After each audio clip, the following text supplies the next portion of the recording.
Hey guys, welcome back to another episode of Digital by Attention Media. Today we are talking to Australia's #1 LinkedIn marketing expert, Nathaniel Bibby. Now, Nathaniel is the founder and director of Bibby Consulting, a LinkedIn advertising agency and LinkedIn training agency.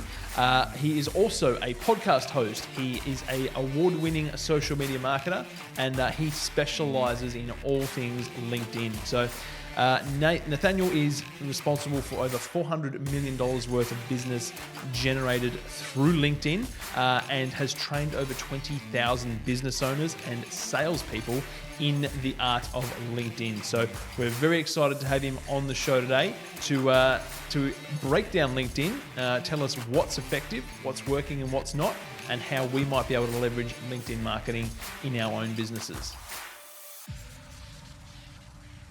Mr. Nathaniel Bibby, thank you very much for joining us on Digital, mate. I'm pleased to be here. Thanks for having me. No, thank you. So the whole idea with, it's our relatively new podcast being Digital, my second podcast, but the idea of the show is to be able to talk to experts like yourself in particular topics so that the listener can get the latest information, right? The what's happening right now, what's working right now, and how they can best implement that in their business or their marketing campaign. So, mate, for those who don't know of yourself, can you give us that? Give us the intro. Tell us the backstory. Yeah, sure. I've been in marketing for about 20 years, and about 10 years ago decided to specialize in LinkedIn marketing exclusively. So we run training courses, run lead generation programs, run LinkedIn advertising campaigns for various B2B companies and professional services businesses as well. That's what I do.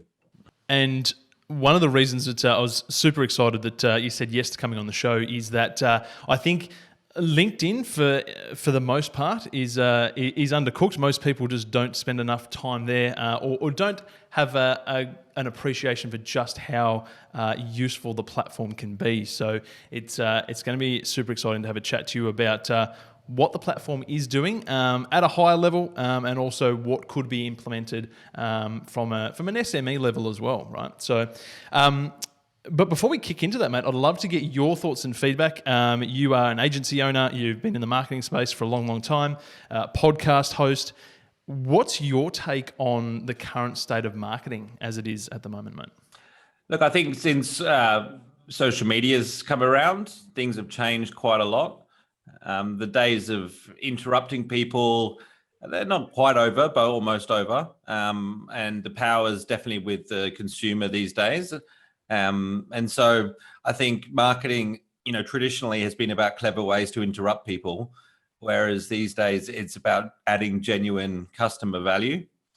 And that's what I try to do through all the podcasts, social media, content, videos on YouTube, is just try and just add more value. And I found that if I do that effectively, it kind of eliminates competition, and that can be your point of difference in the marketplace, because everything's becoming more and more commoditized as it becomes more transparent online. And I think as a small agency owner, as a small business owner, building a personal brand is actually quite an effective way to gain a bit of a point of difference. Yeah, I couldn't agree more. And I think there's a couple of things there. One is on the personal brand side, and for those who are listening who are not necessarily comfortable with building that personal brand, getting in front of the camera, being on podcast interviews, that's one topic. But I think another key part of this is also that the days of being able to just turn the switch with a particular social media campaign and expect it to blow up your business is also over, because you've mentioned that it's about content, it's about providing value, it's about building an audience. So do you agree with that? Like it's a long-term play, isn't it? Social media. Look, there are creative ways that you can use lead generation on LinkedIn to get an immediate return on investment. But you just got to have to keep doing it. You're going to have to keep investing in it. You're going to have to keep spending money. Whereas the content side of things is more of a longer term play. But I think it's one of the most worthwhile investments you can make, in the long term. Most of the time clients come to me and they want immediate results. They want results tomorrow. They want return on investment straight away. So I try and get them to do the lead generation stuff, which is literally just direct response, reaching out to people, to set appointments. That will get them a more or less immediate return on investment, or at least get leads coming in. And then I tell them to invest in the content marketing, which is a bit harder to measure, but it's a bit more of a longer term play. But in the long run, you will become a industry leader, and there'll be less competition. Yeah, and has that played a key part in sort of your business growth, your career growth? Oh, absolutely. It's been an absolute game changer for me. Yeah. I don't need to do that outbound lead generation stuff anymore because we get so many inbound leads. But when I started doing content marketing and video marketing, there was not much results to speak of. It took me a couple of years before I was like, oh, this is really getting some traction now. And I think now it's at the point where, you're almost like on an island where leads contact you and they're not speaking to 2 or 3 other providers. They're not too concerned about price. They've been watching your content for a year. Sales has just become more or less order taking. And just making sure that you deliver on the value, because their expectations are high, obviously. Yes. Yeah, and look, I think it's such a great way to not only drive lead generation, but build brand awareness, like build brand equity, and provide people with more insight into your business. Because gone are the days where it is just direct response TV commercial, ad in the newspaper, right? You can provide people with so much more information, so much more depth, reach more people as well, build that relationship. So really, really love that. But the fact that we are focusing on LinkedIn today, mate, can you just give us a bit of a synopsis to where LinkedIn is at the moment as a platform, and why people should be at least having it on their radar?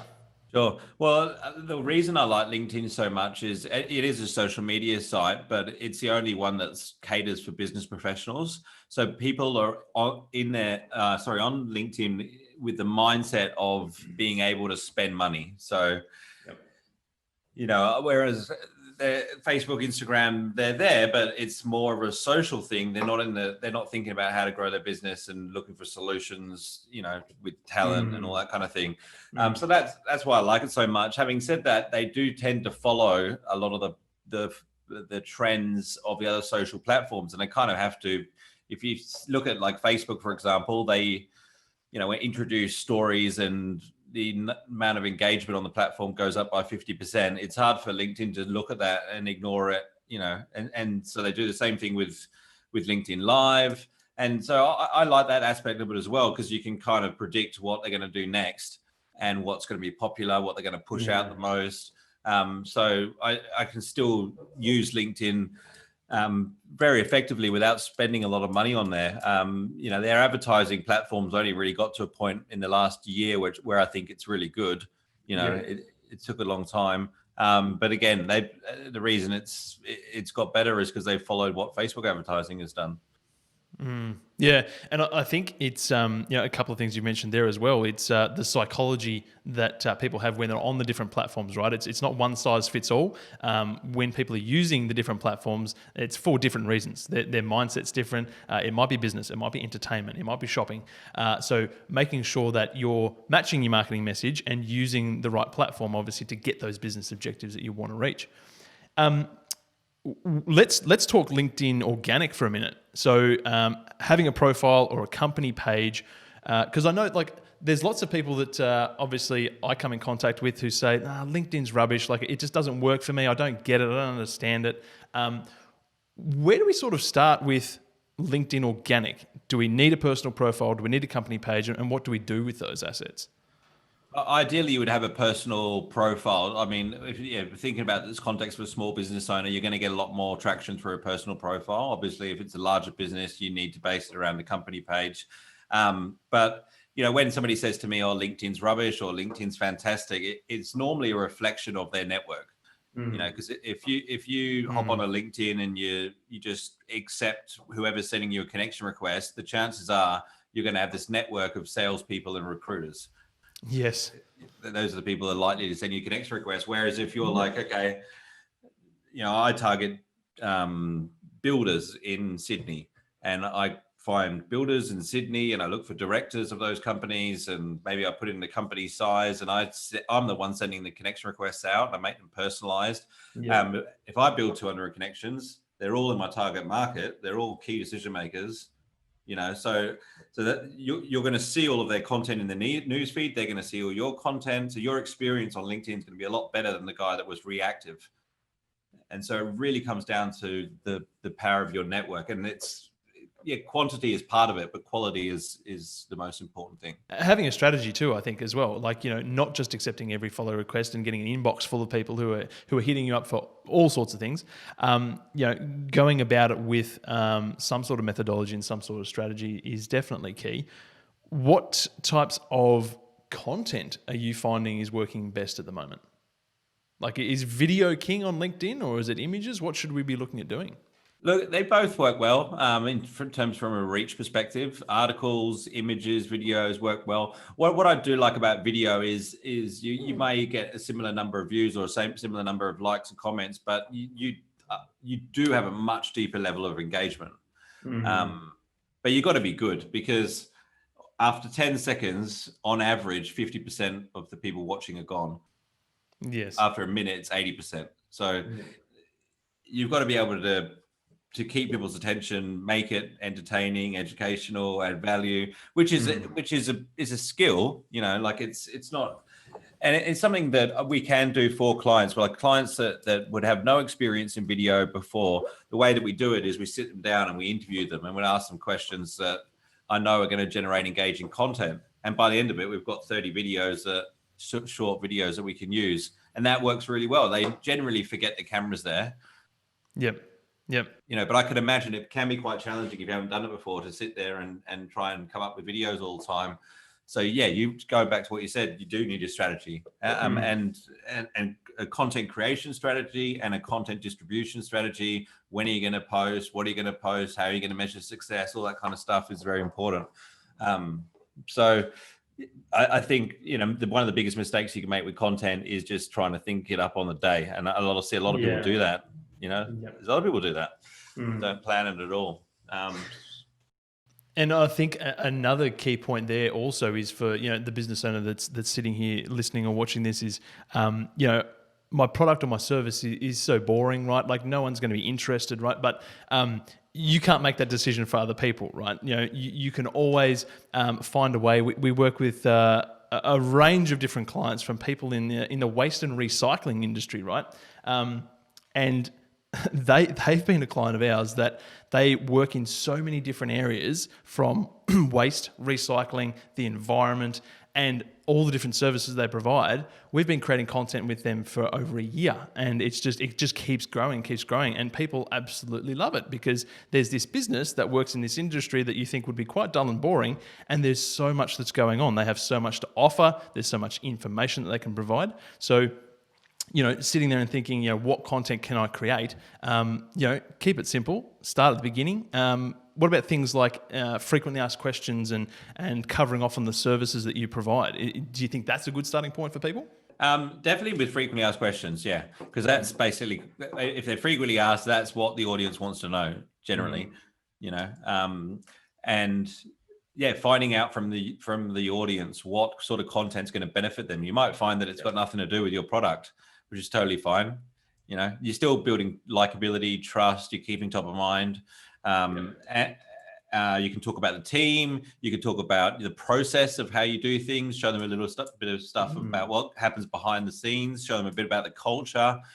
These are all things that will generate likability and trust. And I think about content marketing a bit like neuroscience. And I think about the brain chemicals that I want people to release when they see my content. And so you've got the positive brain chemicals like dopamine or oxytocin. What's the other one? You've got oxytocin, dopamine, and there's one more that I wish I could help you out, but yeah. Yeah, all right, well, I get stuck on that. But then you've got the negative ones like cortisol, right, and adrenaline, which you can create through calls to action. So if you're always putting a sales pitch at the end of your content, you're going to piss people off, and then you build negative brand sentiment. Whereas if you are adding value through entertainment, education, information, or inspiration, you're going to build that likability and trust. And you can do that through posting content. You can also do that by engaging on your target market's content, and that they're posting as well. Yeah, be social back to people. It's I find, and I'm not sure what your thoughts are on this, but I find that engaging in any of the social media platforms, seeking people out, responding to whether it's potential prospects or whether it's people in the same industry, whatever it is, but going back and leaving a comment, asking a question, putting some value out into the marketplace often has the best return in terms of people coming back and following you or leads or whatever it might be. Like if you go out and actively participate on the platform, you're going to have something come back from that. Yeah. Let's, in terms of, just to wrap up with like company pages, right? Where do you feel, so we've got our personal profile and we're creating some content. Where does the company page sort of fit into that? And is that something that people should be looking at investing their time in? I think it becomes more valuable when you've got a larger organization, because it becomes somewhere that the entire team can leverage off the content that you're producing. Yep. However, it is still a credibility checkpoint. Like if somebody's looking at your profile and you've got a small business, they may look at your company page and, see how active it is. So it's important that, first of all, you've got your unique value proposition, top of mind, same as is on your website, should be consistent, should be on your LinkedIn profile at some stage as well. And so I think it's important that you've got one. I think it's important that it's set up correctly. How actively you are managing it will probably depend on how big your team is. Yeah. Yep.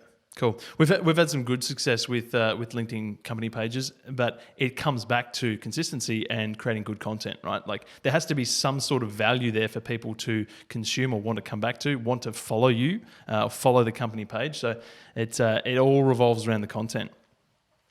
With if we shift towards the paid side now, so LinkedIn advertising, probably even less well known for many people.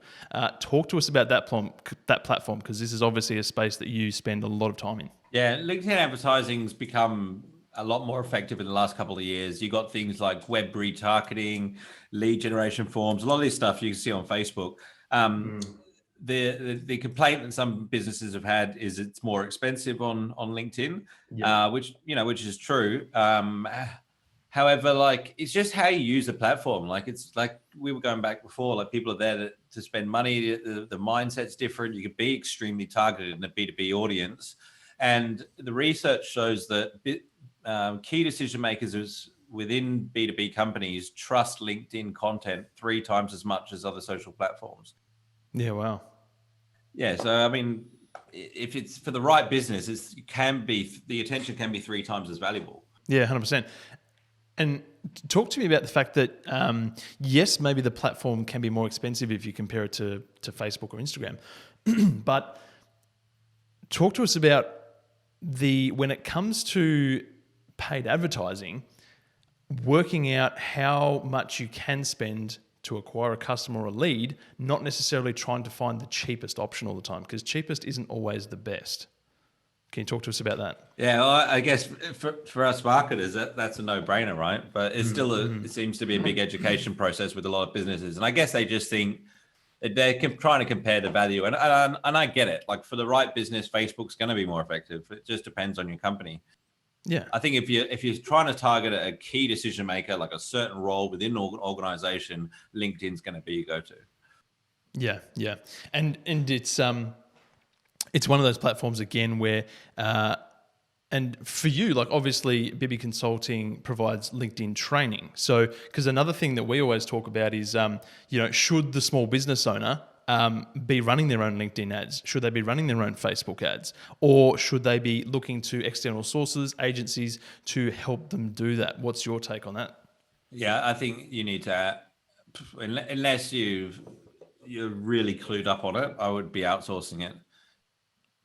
If you're going to be spending any money at all, you want to make sure it's working for you. Yeah.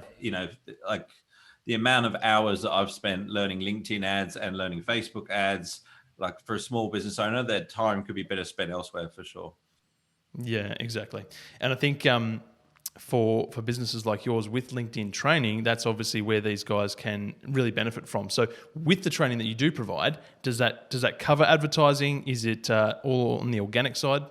Yes, we do LinkedIn training normally for sales teams. Teach them how to get their profile up to scratch, how they can use their profile to generate leads, how to convert those leads to offline discussions. And then sometimes we'll do LinkedIn training for, say, a marketing manager who's already running LinkedIn ads and just wants to know how to do it more effectively. Yeah. Yes. Yep. And what are some of the things that that you sort of dive into in those areas? What sort of things are covered in that training? Well, that's pretty standard stuff, like very, very similar to like what you would expect from any campaign, whether it be AdWords, Facebook, or LinkedIn ads. We talk about how to set up the campaign, what should be your ad groups, what should be the different creatives in each of those, and make it specific for that particular business. Quite often, like they don't isolate, they'll set up the campaign and they don't get the results they want, and they find it very hard to isolate like which area of the campaign is not working. And then they start changing everything, and then that doesn't work, and they never really work out where the weakest link is. So by setting it up and measuring the right things, normally we can optimize a campaign to get it working to the best of its capability. Love that. Love that. Particular industries or niches that work particularly well on LinkedIn?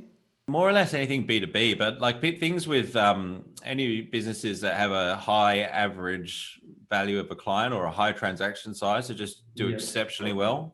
We've got a lot of clients in the consulting area at the moment.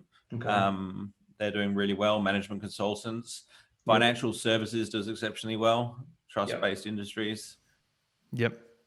Yeah. So there's a broad range of businesses, and it just comes back to strategy. Like if you're in one of those businesses where you're likely to have customers on LinkedIn and it's not working for you, probably just to do with the strategy. It's probably not to do with the platform.